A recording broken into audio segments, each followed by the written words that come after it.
be without all those performances on that stage. And the Apollo, it's the beginning of all of it.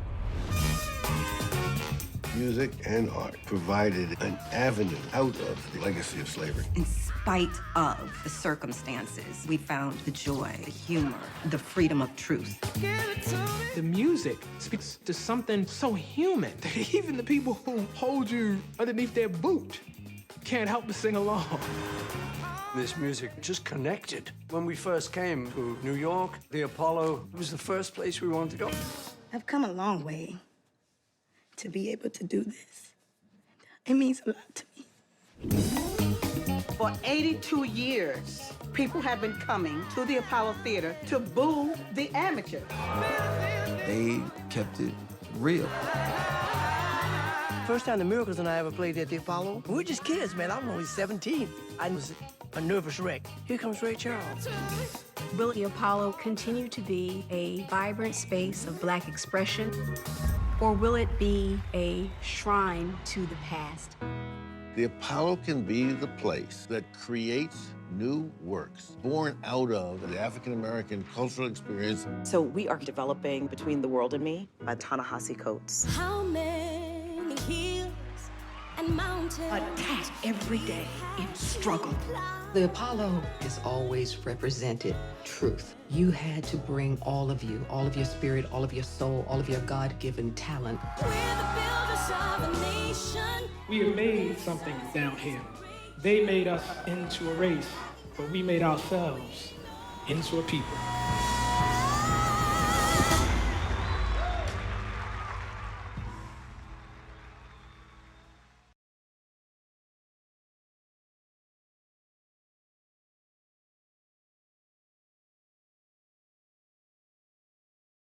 Today, we have, in my estimation, one of the most beautiful women in the world, in many ways. We met in a life-altering workshop led by the legendary Corey Allen, and I'm laughing because I heard Corey say, "Oh, please," and I'll say, "Yes, please." She is a blessing of friendship and family in my life.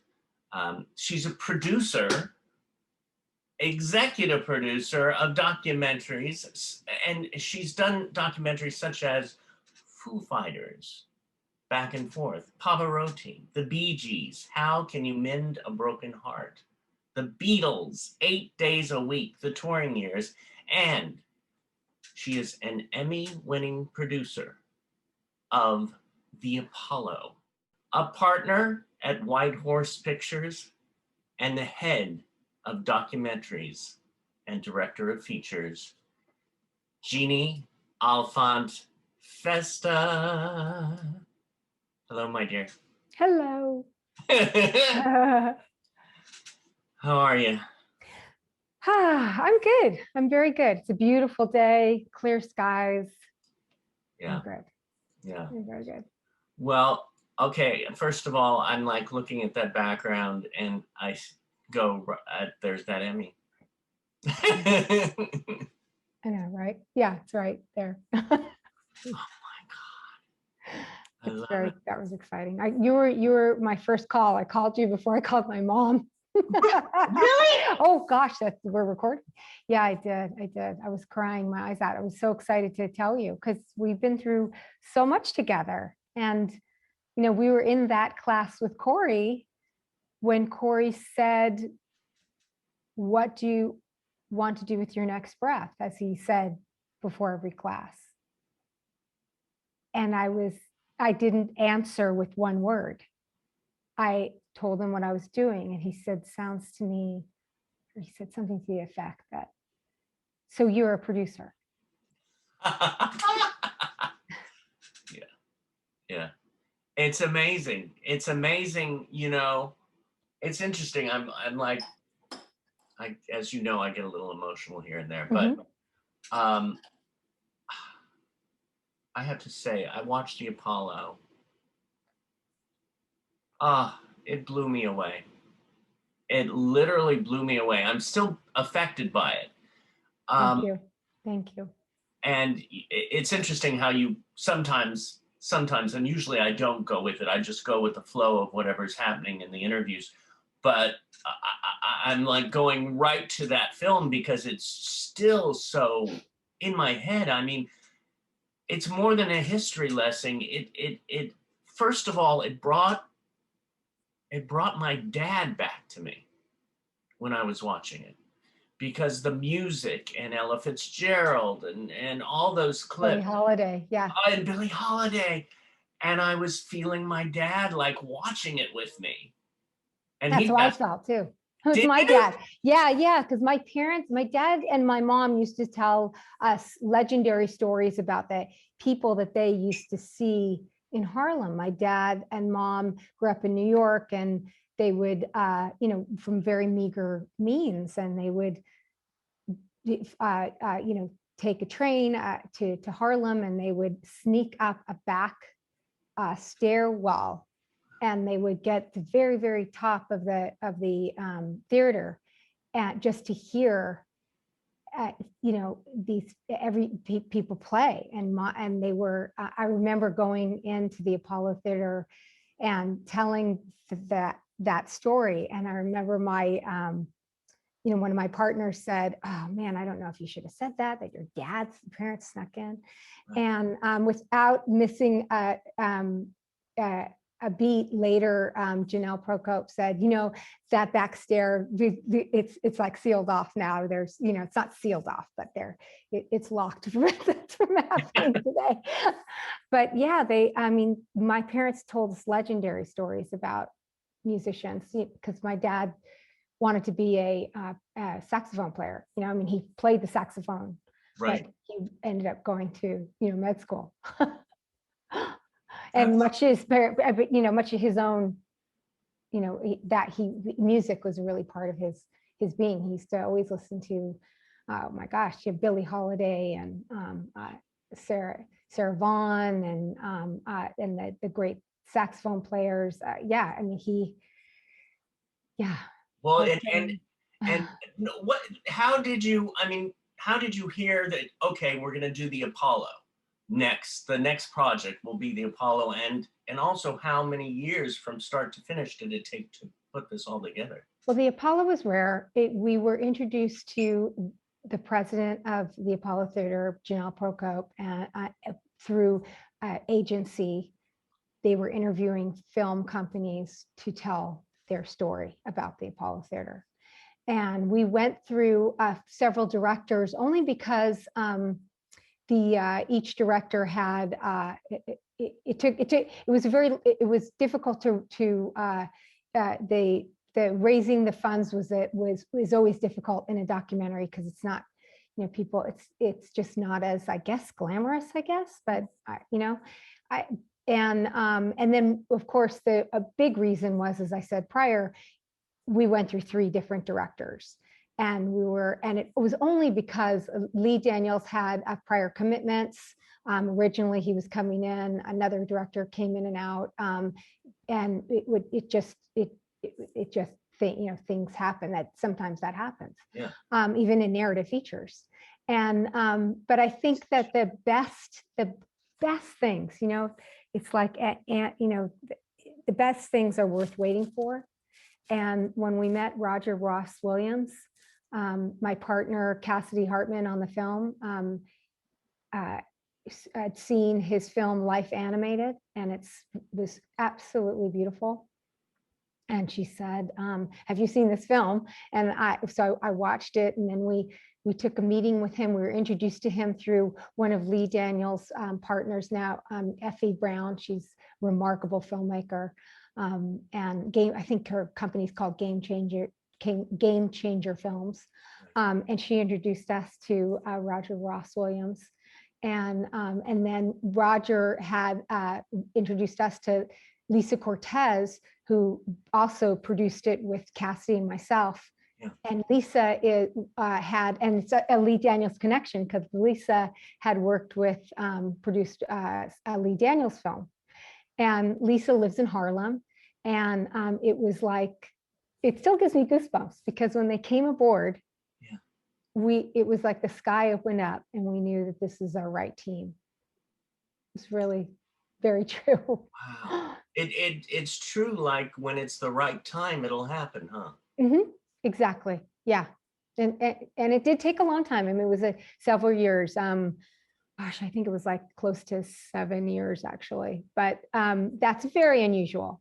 It's very unusual. And we're blessed with the partnership that we had with the Apollo Theater family, because they stuck by us, because we wanted to tell, which I believe we did from the beginning, the story of a community and and give a reason why the Apollo Theater means so much to our community. And it was, and I'm very proud of that film. And we're also blessed that Ta-Nehisi Coates' book, Between the World and Me, was presented in a stage reading through Camila Forbes, who is the head producer at the Apollo Theater. Right. And Camila went to college with Ta-Nehisi Coates, and he is like our, he's equivalent, he's our James Baldwin of today. Yeah. His books are so personal, and it gives you, I'm sure your mom said the same thing. You never know a person until you walk in their shoes. And, guess what? You could really never walk in somebody else's shoes. Yeah. You can get an idea, a glimpse, and Ta-Nehisi gives you that glimpse brilliantly and movingly. And so many levels, levels. I mean, I went through the relaxing of, oh my God, here's my father watching this film with me, and then just sort of like being engulfed in it. And I wrote some notes here too about the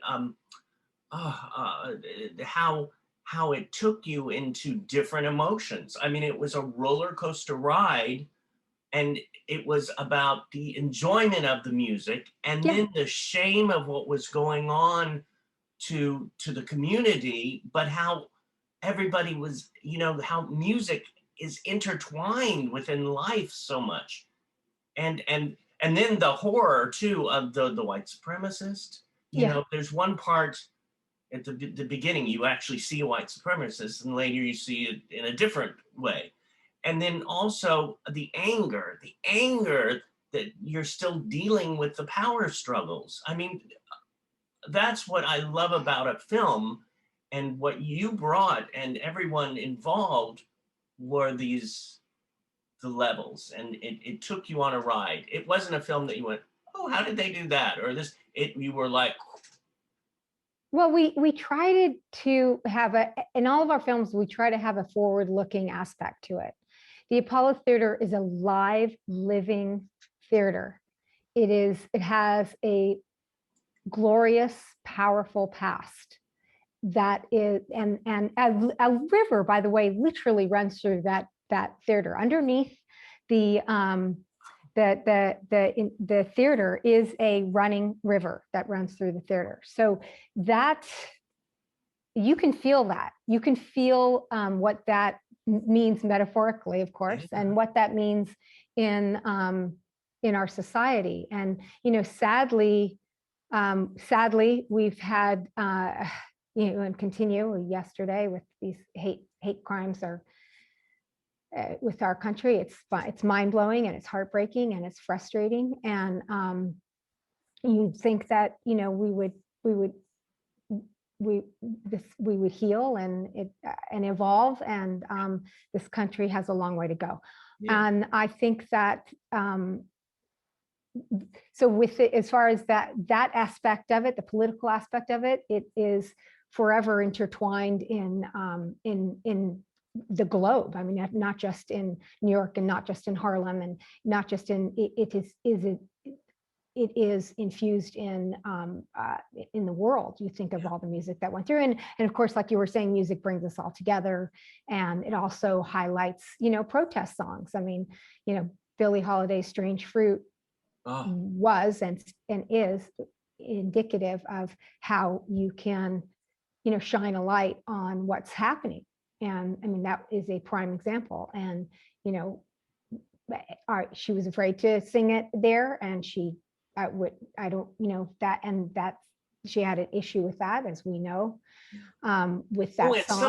some of the clips, the rare clips, like the ones of Eartha Kitt. Isn't that great? Oh my God. And you know, it's not clear, it's a little fuzzy, but it's I know. brilliant. It's like looking through, it's like, ooh, what are we peeking at? And then I know. and then when it went from that also to the men dressed up in women's clothing. Yeah, right. The juxtaposition, and also, you know, because the theater has to survive. So he was talking about how he needed to survive that time when they had a really bad, you know, freeze, right? Literally, it was a bad storm, and so he put the dancers in.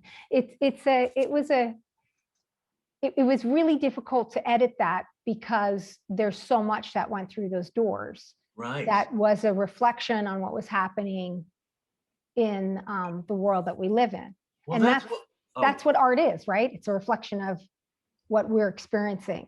And all of that went through those doors and continues to. And to bring and make a film that ultimately won an Emmy with so much going on. I mean, you had its main characters, but you had so many supporting characters.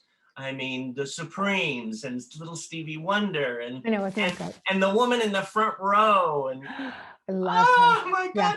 You know, I think back, and the man who took everybody on tours through the Apollo. Yeah. Oh, Billy Mitchell. Oh, he's a gift from God. Really, a gift from God. When we were, you know, I brought my entire family there over the years. So my sister, my brother-in-law. I don't think my brother and my sister-in-law were with me, but my kids were with me. My husband was with me. You hadn't, you know, he's forever in my life. I love that man. He really taught. He would say to me, "This is going to be our history," you know, and I was like, "Yes, I mean, yes, this film was a collaboration with the theater and everybody that walked through those doors, and our leader was Roger. If you've seen any of Roger Ross Williams films, he takes you on his journey with him." And you are, you know, he in a visual sense, he of course, because it's film, but you're on this journey with him. Whatever, so you're seeing it through, and you know, it was so hard to edit that. You know, Jeanne was our editor at you know, brilliant editor.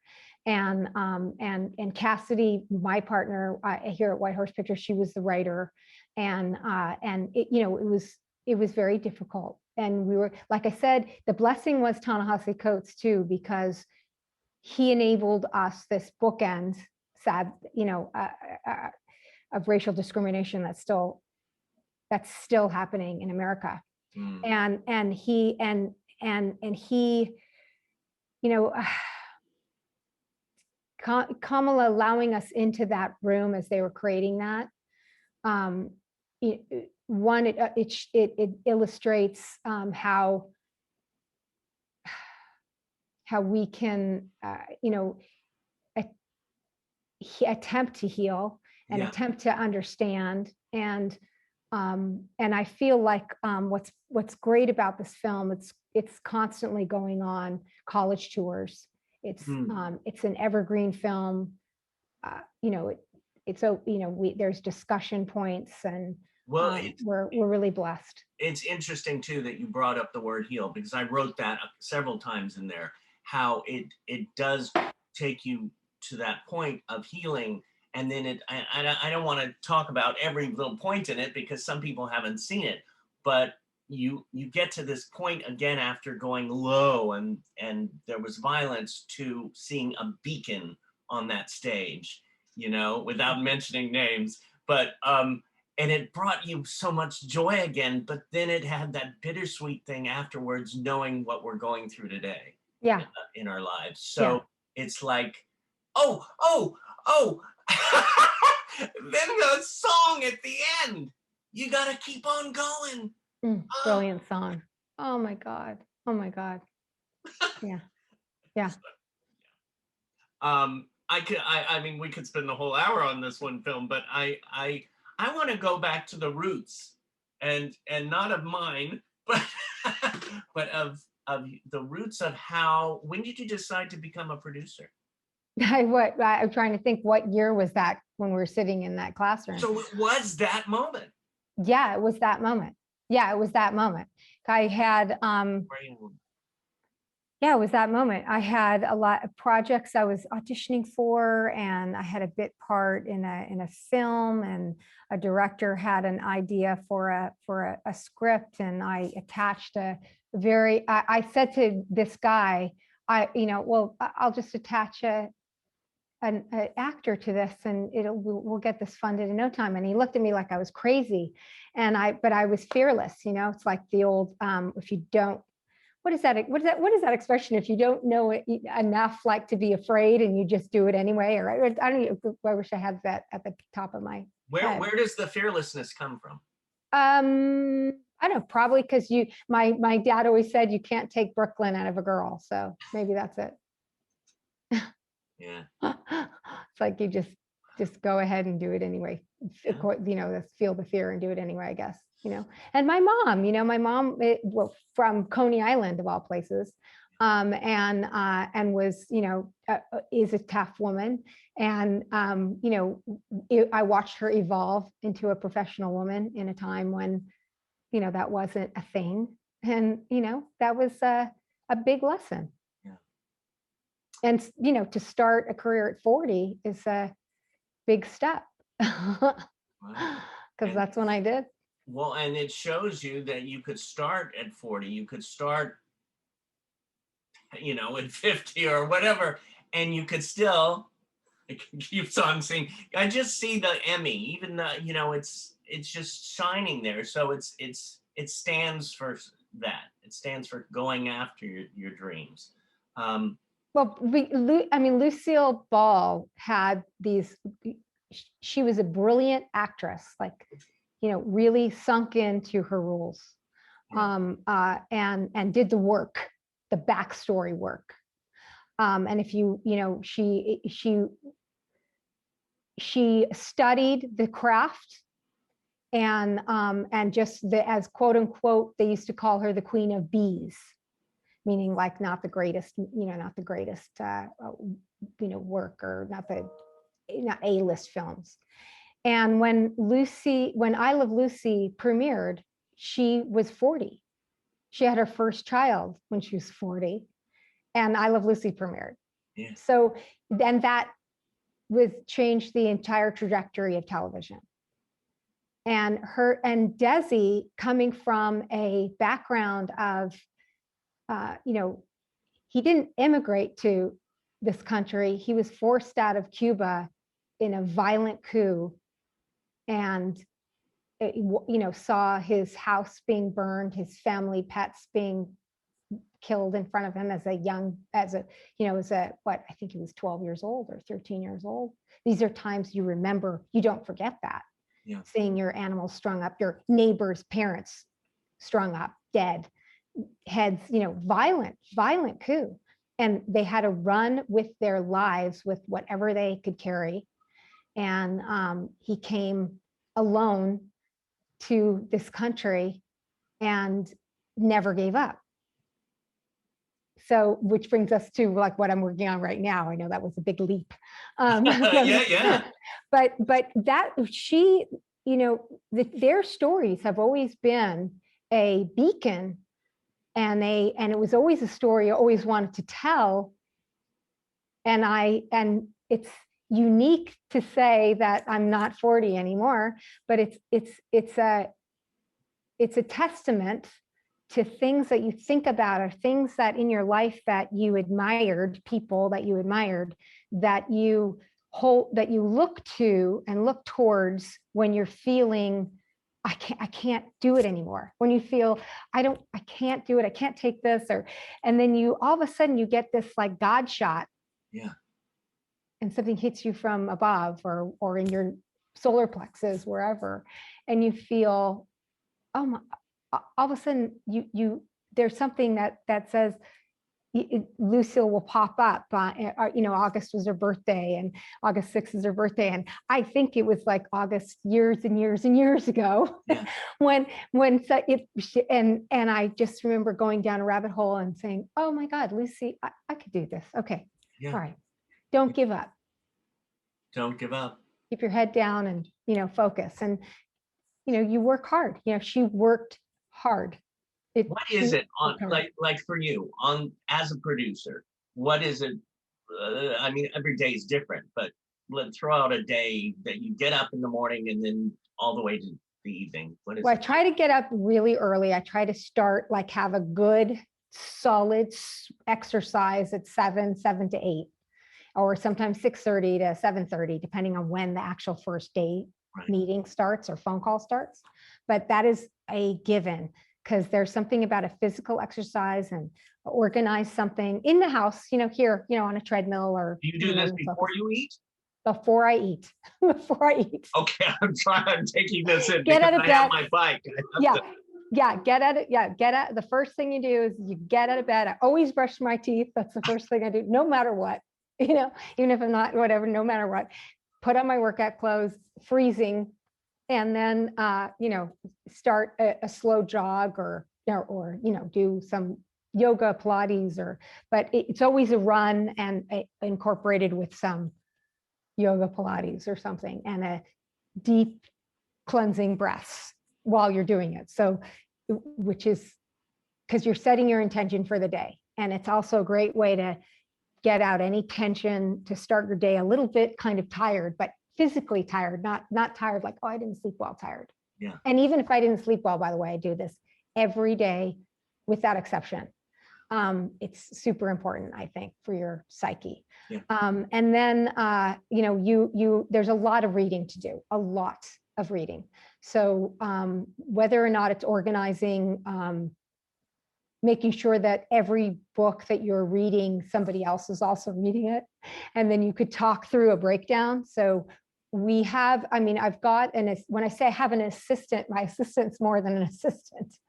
He's, he does assistant-y things, but even if I were in the office, I would never ask him to fetch me a cup of coffee. It's more like, let's sit down and discuss how we could tackle all of these books. And, we also have a great group of interns that periodically fold in and out. And honestly, so far, so amazing interns we've had, 4 of which we've hired. So, and they've cycled through, they've gotten, better jobs, you know what I'm saying? So they're all in the field, and they're all remarkable human beings. We're lucky as heck.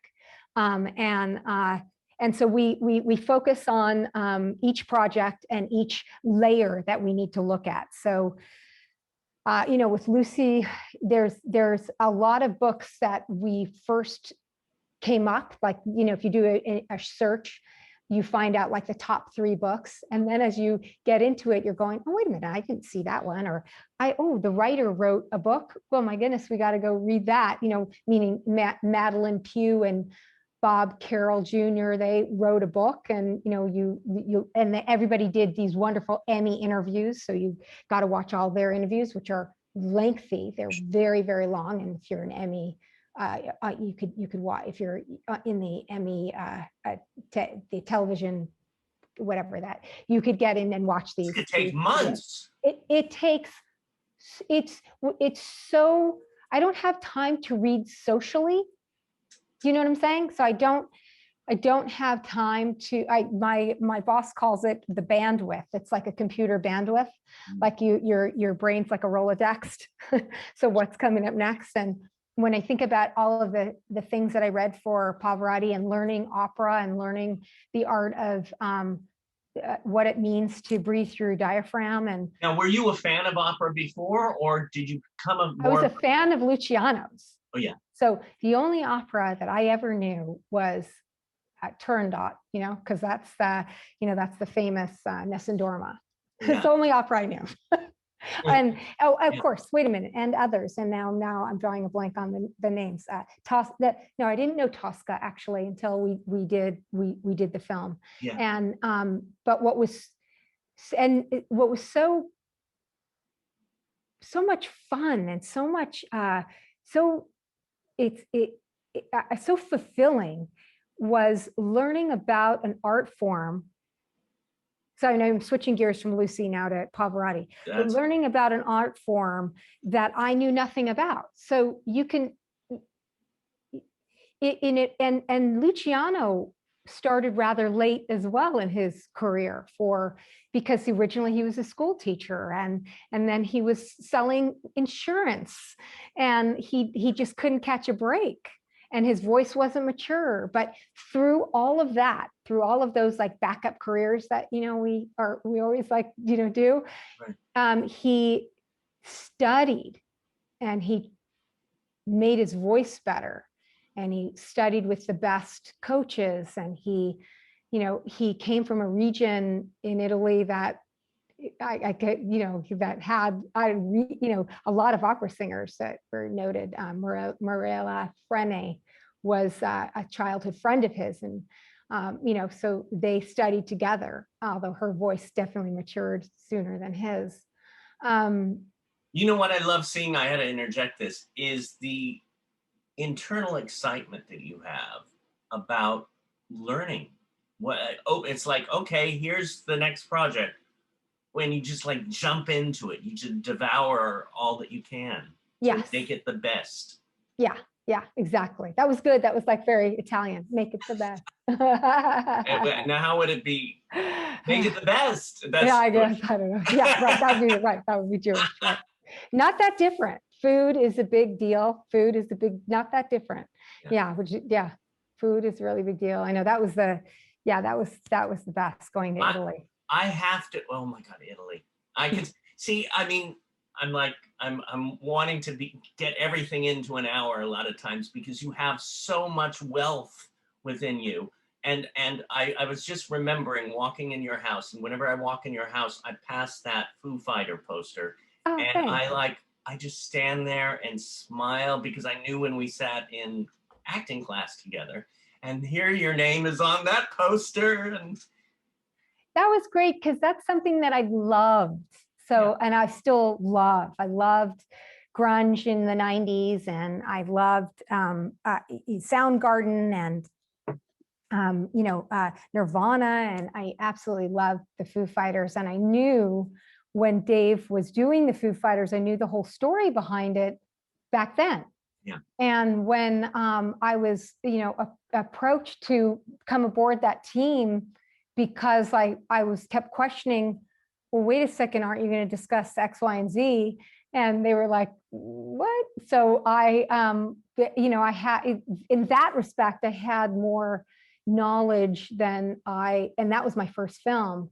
So I had more to offer. And I had friends who were doing a lot of these remote filming. So, which is what that was. So I had friends that helped us set up these cameras in so that we weren't in the way of the filmmaking process. Right.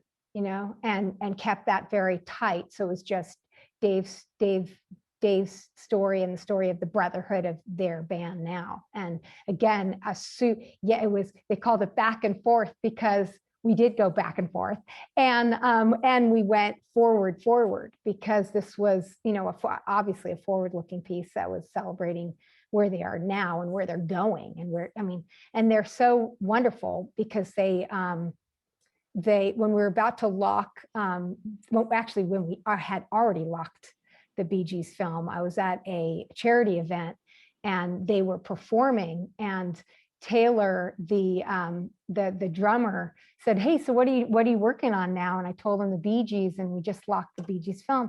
And he said, "You got to open up the film. I'm a huge Bee Gees fan." And I wish we could have opened it up to interview him. And what they've been doing recently is they've been posting them doing covers of the Bee Gees songs. Right, I've been hearing that. Really, really great, really nice, really. what I'm hearing all these movies, and we're by the way, everybody, we're jumping from like the recent to this one to that one, but it's just it's life swirling around. And from when you first said, okay, I'm a producer, to now, what was, there's so many lessons we learn and we grow with. What is one lesson that sticks into you that say, oh, I realize this now about producing? I think it's I think it's a lot of it's a team sport. Documentaries are a team sport. So if you look at it that way, that you're and it's like, and having the right director leading it. Yeah. Our job, we're producers for hire, so our job is to create that team. And it's kind of like, matchmaking, because it has to be the right match. Yeah. And sometimes you wonder, well, I wish I could talk about these two films that we haven't announced yet, because you wonder, oh, well, that's interesting. But no one would have. I think Ron Howard doing the Beatles was like, casting 101. That was amazing. But Ron Howard doing Pavarotti was like, oh, that's interesting. Yeah. And here he took us on his journey. Like he took us on the Beatles and them being Ron used to say, like, when they're guys in a capsule, in space, because they were so young in their early 20s, and what they experienced was something so unique. They went viral before we had that term even. They were famous all over the globe so fast that it was something that we didn't understand then. And so I think a lot of it's a team sport. Patience is a really big one, and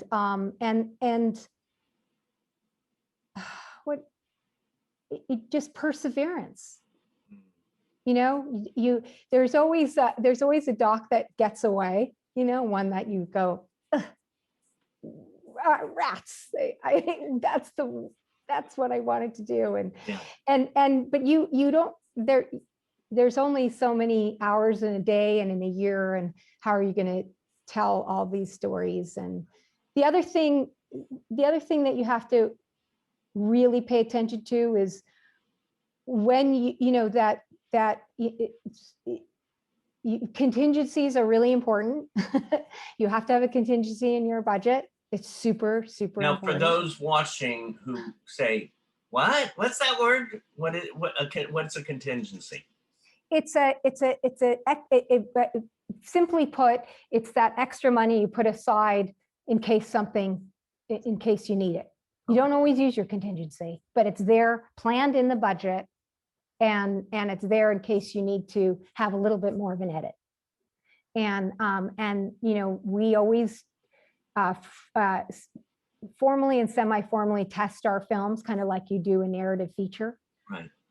You have to start a film. So I said patience, teamwork, contingency, which is a industry term, but before all of that, so I should have said this right at the beginning, you have to have a plan.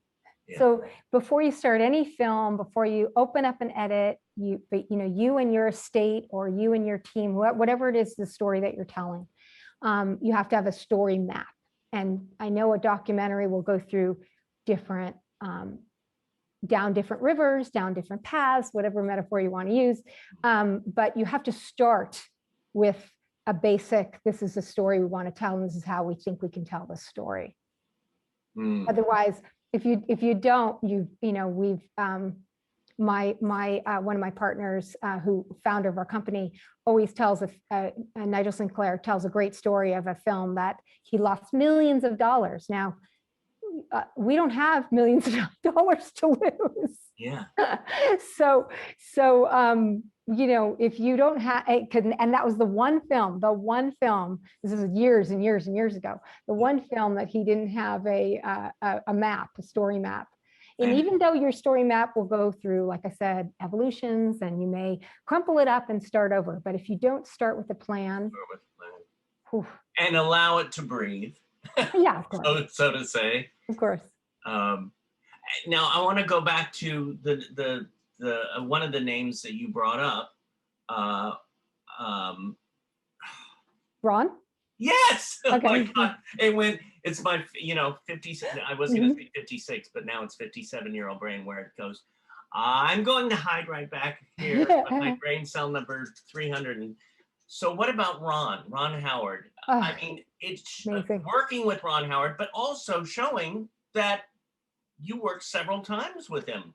I mean, and that shows about the collaboration and working with people again and again. Well, he's I mean, being in a room with him is like a master class. He's very collegial, and very, and he knows story. I mean, we used to say, oh, Ron's got to come in and sprinkle his secret fairy dust over this. But it wasn't that, you would think that, well, Ron, what would Ron Howard do right now? But you can't, because he's got his life experience. He brings all of that towards everything that he does, and he knows story so well. And he's such I was going to say he's a normal guy, but yes, he is a normal guy, and his family are like, and his lovely wife, and his being, it feels like, the guy that you knew next door, down the street, or that you grew up with. So you could, but his genius is coming in and seeing where we're missing. Like, he could see something that's not connecting, that we couldn't put our finger on it. We know that something isn't working. Right. And then he'll go through, because he directed several films during each of these docs that we did with him. So it wasn't like he's on our busy A-list director isn't just, you don't make a lot of money in the doc world. So they come in and out of it. But believe me, when Ron was with us and sitting there with the edit, and most of the time he allowed us to record it so that we can go back and re-listen to it and take detailed notes. Because if you're taking notes while somebody's talking, a lot of times you miss things. So he allowed us to take notes solely for us. So, they're not, we deleted them. There's not, nothing, anything, but he allowed us to do that because we were missing some nuances that he was saying.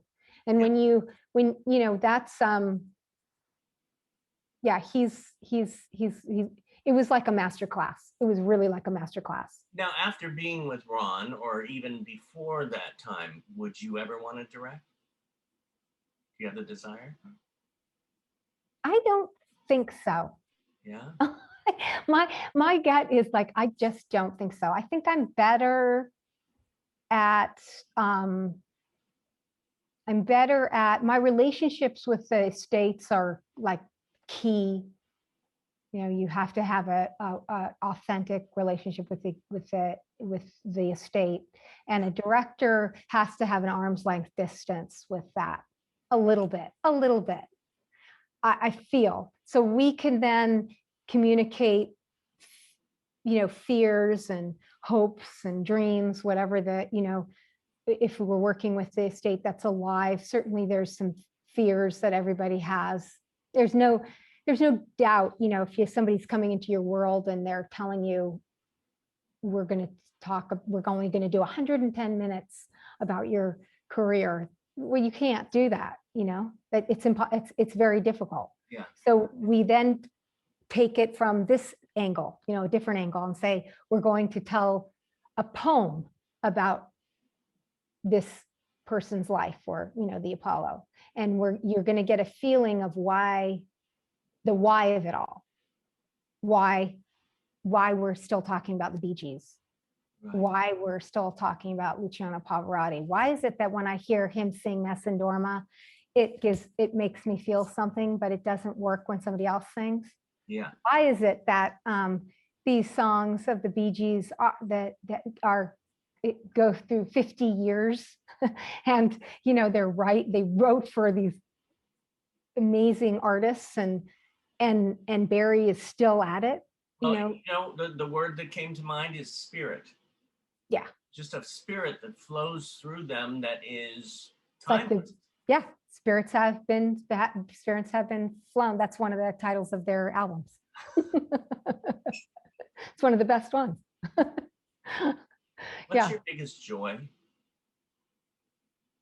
In this job, my biggest joy by far is when an estate, after you make a film, and that's going to make me cry. When they say you kept your word, meaning that has a lot of connotations to it, but it means that when they say you made a film that I am so proud of, that they're proud of, and that's big. That's my greatest joy. When the client, I call them the client, even though they're not the client, but I guess they are the client, because I feel like, I'm the first point of contact when it comes with the states. So I was I want to make them, it means a lot to me that the Luciano Pavarotti family now are in speaking terms. It means a lot to me emotionally, because life is too short. And when you watch somebody's life go by in 110 minutes, you realize how tenuous it is. And if you let those little things, and I shouldn't say that what happened with the first Mrs. Pavarotti was little, but because I'm not belittling her at all. She's woman. All these women that we interviewed in that film that have the biggest hearts, and they are filled with love, and the daughters of the maestro are remarkable, and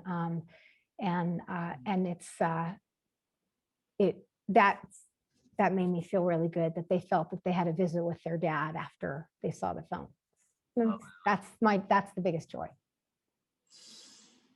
Well, I have to say one of my biggest joys, especially at this moment, is to know that I know you and love you and call you a friend and family, and it's a blessing that we keep going, that it's those holidays, it's those and that's another thing is in a working relationship, whether it's you and I or whether it's other people, it's about the give and take. It's about the breathing with each other. Somebody mentioned that the other day on an interview about breathing with each other, Yeah, I mean, it's very true. Frank Marshall refers to his team as okay, it's the family,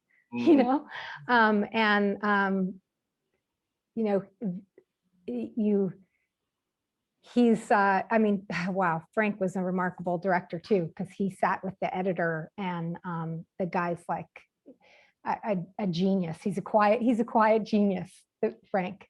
And so yes, you're right, David. It's the breath, it's the moments in between, it's the conversations that you have over dinner, or over in between sitting in a room and discussing that paper draft, those moments in between where you think, oh, aha, it makes life full. Yeah. Which brought me, just on a personal level, I'm so glad that we got to spend that moment, that breath, watching Mary Wilson on that stage. I can't believe, I'm still stunned. Yeah. And going back to the Apollo and seeing her in that, and then, just how it's all, how we're all connected in one way, and how Yeah. we all are affected by one another. Yeah. Yeah. That's absolutely true. Now going back to Corey, what do you want the most at this moment in your life? At this moment in my life, harmony. I want all of us to just be, we all